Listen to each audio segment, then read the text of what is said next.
Assalamualaikum Assalamualaikum wabarakatuh. warahmatullahi wabarakatuh.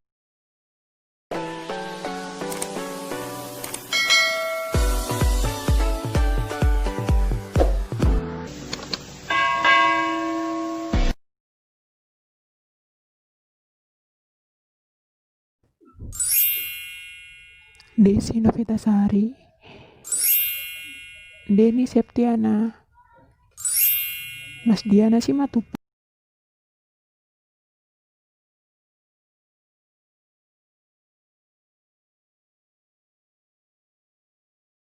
Tiga, yaitu mendesain proposal penelitian dan proposal kegiatan. Proposal adalah suatu rencana kegiatan yang akan berlangsung dalam bentuk tulisan dengan sistematis dan terperinci. Proposal bisa digunakan untuk permohonan dana bantuan, untuk mendapatkan dukungan, dan untuk mendapatkan perizinan. Jenis-jenis proposal. Proposal bisnis, yaitu proposal yang ada kaitannya dengan bisnis. Contohnya proposal pendirian usaha, tempat usaha, dan lain-lain. Yang kedua, proposal proyek, yaitu proposal yang sering digunakan di dunia pekerjaan. Contoh, proposal proyek pembangunan suatu kantor. Yang ketiga, proposal penelitian, yaitu proposal yang sering digunakan pada bidang akademisi, contohnya tugas akhir, tesis, dan lain-lain. Yang keempat, proposal kegiatan, yaitu proposal untuk mengajukan suatu rencana kegiatan. Contohnya, proposal mengadakan perayaan, perlombaan, dan lain-lain. Di dalam pembuatan proposal, pasti ada pendahuluan. Pendahuluan terdiri dari latar belakang penelitian.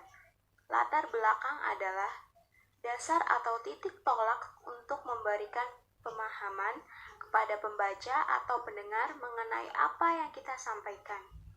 Contohnya seperti penelitian tentang peran ketersediaan eceng gondok pada badan air dalam menurunkan beberapa parameter di Sungai Citarum.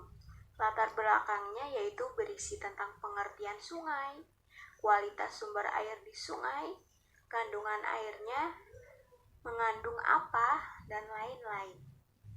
Rumusan masalah. Rumusan masalah adalah penjabaran dari identifikasi suatu masalah, seperti pertanyaan lengkap dan terperinci tentang ruang lingkup masalah. Contohnya, lanjutan dari judul yang tadi, rumusan masalahnya tentang keadaan Sungai Citarum, status mutu sungai, cara mengatasi pencemaran, dan lain-lain. Di dalam suatu proposal pasti ada tujuan penelitian. Tujuan penelitian adalah rumusan kalimat yang menunjukkan adanya hasil atau sesuatu yang diperoleh setelah penelitian selesai. Contohnya, tujuan penelitian di Sungai Citarum yaitu mengetahui tingkat akumulasi logam dan lain-lain, serta mengetahui kualitas air di sungai. Yang selanjutnya adalah ruang lingkup penelitian. Ruang lingkup adalah batas banyaknya subjek yang tercakup dalam sebuah masalah. Contohnya, penelitian akan dilakukan di lapangan dan laboratorium dengan batas yang diambil. Batas itu seperti yang pertama, tempat samplingnya, dua karakteristik fisik kimia sungai, yang ketiga logam berat yang terkandung di sungai, yang keempat sampling yang akan dilakukan. Yang terakhir adalah hipotesis. Hipotesis adalah jawaban-jawaban sementara terhadap pertanyaan-pertanyaan penelitian dari sudut pandang seperti etimologisnya, teknisnya, statistiknya, dan lain-lain. Contohnya, kehadiran tumbuhan eceng gondok dapat menurunkan konsentrasi logam berat Pb dan Hg di Sungai Citarum atau Waduk Saguling. Demikianlah presentasi saya dan selanjutnya akan dibahas oleh teman saya. Untuk selanjutnya, mari kita bahas tentang pencemaran air. Pencemaran air merupakan suatu perubahan tempat penampung air seperti sungai, danau, lautan, dan air tanah. Pencemaran air biasanya terjadi diakibatkan oleh aktivitas manusia seperti dari sektor rumah tangga, pertanian, perikanan, dan sektor industri. Utama dari sektor rumah tangga yaitu dari perumahan dan aktivitas perdagangan. Kemudian pestisida yang digunakan oleh petani untuk membasmi hama juga membahayakan untuk lingkungan.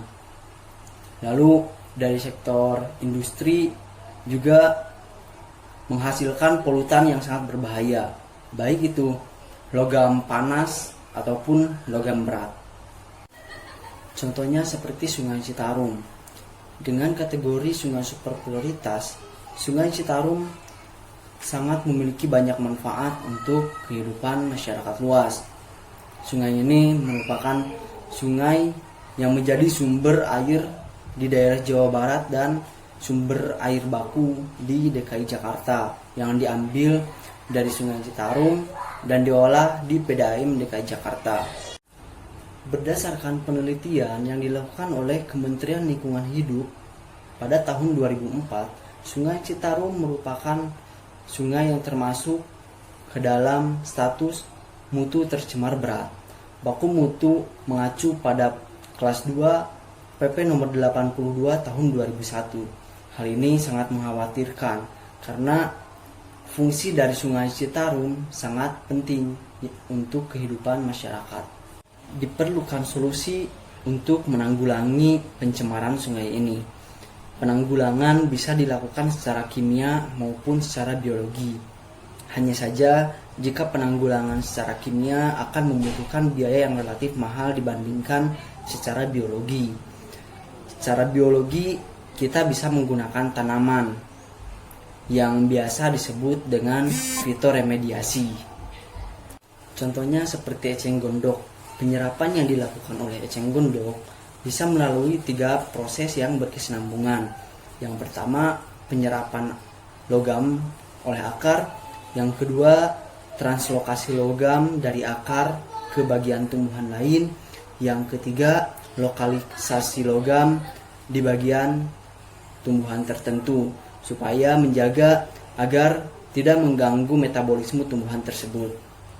Ini dilakukan pada bulan Desember 2008 sampai dengan 2009 yang berlokasi di lapangan Didas Citarum. Sumber data penelitian, sampel sendiman dibagi menjadi 3 titik sesuai dengan lokasi pengambilan sampel air. Alur penelitian dibagi menjadi 5 bagian.